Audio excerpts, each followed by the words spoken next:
All right, guys, we are going to go do a very brief news segment. We just got a couple of different stories to talk about. And if you'll hang with me, we'll come back. We'll do some more World of Warships later. We're also going to talk about clan battle strategies using a new segment called Learning Plans from Other Clans, which we'll do after the news and maybe after a couple of battles. So if you'll join me, let's go to the news.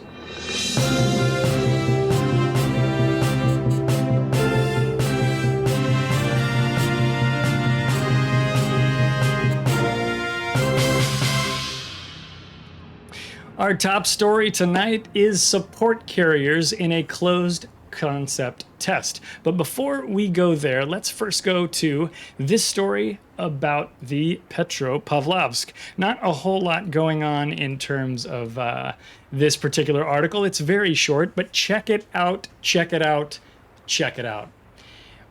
I have displayed on the screen for your reading peepers a Nerf for the Petropavlovsk. Wargaming is nerfing Petro. And boy, did they really dig deep to bring this nerf out. This is actually something we've talked about a lot on this channel and a lot in chat and so on. Petro has always had a very low freeboard, and freeboard is basically the measure from the water up to the top of the side of the hull, right, on the side of the ship. There's probably a more technical definition of freeboard that is more accurate than that, but for today's discussion, that will do the job for us. So the freeboard is being raised by 1/2 meter. That's about 1.5 feet for those of you in America, and 1/2 meter for those of you virtually anywhere else. With the freeboard raising, what that does is it brings the citadel of Petro higher, and thus it will be easier to hit. Now, 1/2 meter is not a long distance, but it is a distance, and it is a nerf. This is not a buff to Petro. They have made an adjustment to a ship that we have long accused of suffering from Russian bias. They do have a couple of pictures in here to show us what it's going to look like. Now, before the changes, we can see the ship floats right in here. And after the changes, you can see a little bit more of this rusty red line here. They'll probably adjust the graphics to account for that, is my guess. So you might not actually see this rusty barnacle-covered portion above the water, but they also might not, because that is extra effort, and they might not do that right away. So we are going to see a raising of the Petro in the water. She's going to sit higher in the water, and will be easier to citadel going forward. Not the biggest nerf I have ever seen in World of Warships. However, this is a nerf to Petro, and that is something that I think is newsworthy. The other comment that we're going to talk, or the other change that we're going to talk about here on this sheet is Tashkent. Now, Tashkent's having a similar freeboard treatment, but in this case, instead of going up, the ship is going lower in the water. This has actually always been one of my largest complaints about Tashkent. Tashkent is the Tier 8 Soviet destroyer that comes after Kiev, but before what used to be Khabarovsk and is now Dalny. And if we look at Tashkent, she sits high in the water, way higher, in my mind at least, than Kiev sits in the water, and higher than Kaba sits in the water. And I always felt like it made it really easy for people to hit Tashkent from either close or far away. Either way, it's a larger target, it's more out of the water, it's easier to see, and I felt like it always floated higher than I wanted it to. So this is a nice change. We're only moving Tashkent 0.4 meters, but 0.4 meters for a destroyer is a larger change than 0.5 meters is for a giant cruiser like the Petro. So I think this will have a reasonable effect on Tashkent. Now, Tashkent is not going to be citadeled like the cruiser will be. However, this will just make it a little bit harder to hit. You're going to have less Tashkent above the water. Now, if we go over to our second story today, support aircraft carriers are being tested. So what does that mean? What's a support aircraft carrier? Well, let's talk about it. Support aircraft carriers, it says, would enter the game as an alternative tech tree branch to existing strike carriers. They're distinguished from strike carriers by special armaments and consumables of their squadrons. As with existing carriers, support carriers would be deployed at even-numbered tiers from tiers 6 all the way up to tier 10, most likely. It doesn't say that here, but it says from tier 6. So no tier 4 support carriers. And that's actually probably a good thing. At tier 4, we're going to have our training wheels carriers on. Listen, we're trying to teach people what it means to drop a torpedo, what it means to drop a bomb, what it means to use rocket planes. We don't need people to have a lot of choices at tier 4 as they're trying to figure this stuff out. So I think starting it at tier 6 makes some sense. Then comes this sentence right here. The entire World of Warships universe has been exploding with this discussion about stun bombs. Stun bombs? What is this? Let's read and find out. Now, the main task of these support ships is to support their allies. In the current concept, they're especially effective at assisting ships that are good at starting fires and causing floods. Well, let's take a look at why.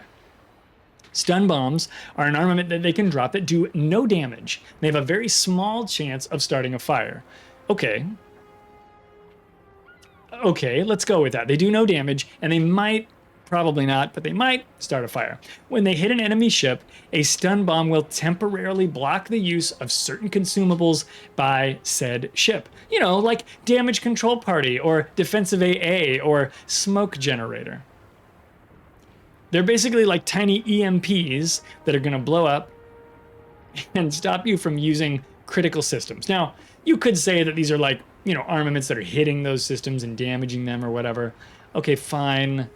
I don't like this. No, listen, I'm a dungeon master for Dungeons and Dragons. Players hate it when you take away their toys. That's what this is. Carriers are already a class that has a lot of controversy around it. Whether you're a fan or you're an enemy of carriers, there's a lot of controversy there, and we have to acknowledge this. Big Data says, I am stunned by this dev blog, so it must be effective against ships. Exactly. I'm really surprised by this. I, as a destroyer player, have talked for a very long time about how I think it would be really interesting if it was possible for a radar module to be damaged on a ship. Like, literally for years and years since starting playing this game. I always thought that would be interesting. And now they're kind of talking about it, but the way they're talking about it is saying we have these special aircraft carriers that are the only ships in the game that can do that, and I don't like that very much. I really don't. I'm really worried about stun bombs because basically that's going to perpetuate the HE spam and the negative feelings that people have with not only carriers but also being HE spammed. Imagine if you're in a secondary battleship. Scott was talking about this with me today. He said, imagine you're in a secondary battleship, you're pushing up, and you're blasting people, and you've used your damage control party, and it's just about to come back, and you're on fire 3 times, and somebody drops a stun bomb on you and says you can't put your fire out for another 4 times, but your whole ship's purpose is for being up close and getting lit on fire and stuff. Brightblade, thank you for the subscription. That is 5 long months. We're super glad to have you here. Alert browser wasn't on. We'll switch that. Anyway, stun bombs, kind of controversial. I don't know that I think I like them. I'd be interested in your guys' comments on that as well. So throw those into chat. Let's go. Big thank you, Brightblade, for the sub. They also have some stuff that I think is really cool. I like the idea of a support carrier, a class of carriers that's going to really endear itself to your allies. I think is really cool, but the class of carrier that's going to frustrate and irritate enemies to the point of causing salt, I'm not super excited about. Let's take a look at what else we've got. Oh, one more thing I want to talk about with the stun bombs. The amount of time the consumables are disabled depends on the number of bombs that hit, ranging from just a few seconds, which is probably not so bad if only one bomb hits, to several minutes in rare cases where all bombs land on the target. Several minutes is a very long time when you're on fire. Several minutes is a very long time when you're flooding. Now, it's probably longer than your fire or your flood, but it's not longer than 3 fires or 4 floods or, you know, whatever. Like, that freaks me out, man. I don't like the idea of several minutes. So hopefully in testing, they learn some stuff about this and they get a lot of feedback from players. If you guys aren't big fans of stun bombs, make sure that Wargaming hears about it. But be respectful, be good citizens of the Wargaming community, but definitely let them know what you think. Okay, we're going to keep going. Fire and flood damage done to the ship under the effect of stun bombs will count as damage done in the statistics of the support carrier player. I think that's actually a cool thing. If you're going to do this thing that I don't like, the idea that you're sharing that damage with the support carrier player, I think that's kind of neat. It's a good way to make sure that player gets some XP, gets some damage, because they earned that too by making it impossible for that player to DCP your fire or flood. Okay, these ones I think are neat. I want to move on to the next section. I don't want to spend too much time on the news today, but these support squadrons are also equipped with special consumables that are designed to protect allied ships. Now, I like this part. I think this part's really great. An aerial smoke screen can be deployed, which works similarly to the smoke generator consumable present on some surface ships. We in the World of Warships community have been talking about airplanes dropping a smoke line for a long time, and I think this is cool. This is a really cool idea. I'd love to see this added to the game. And I'd love to see a way for Wargaming to figure out how to credit the aircraft carrier player for doing something like this that's helpful. I think that's really neat. The other one is chaff dropped from can be dropped to hinder or nullify the effects of radar, which will immediately stop working and begin its cooldown phase. So if you can imagine your CV is hovering around behind you, you're up there in a DD, you're like, crap, I'm under radar. Think about this in a clan battle scenario, even better.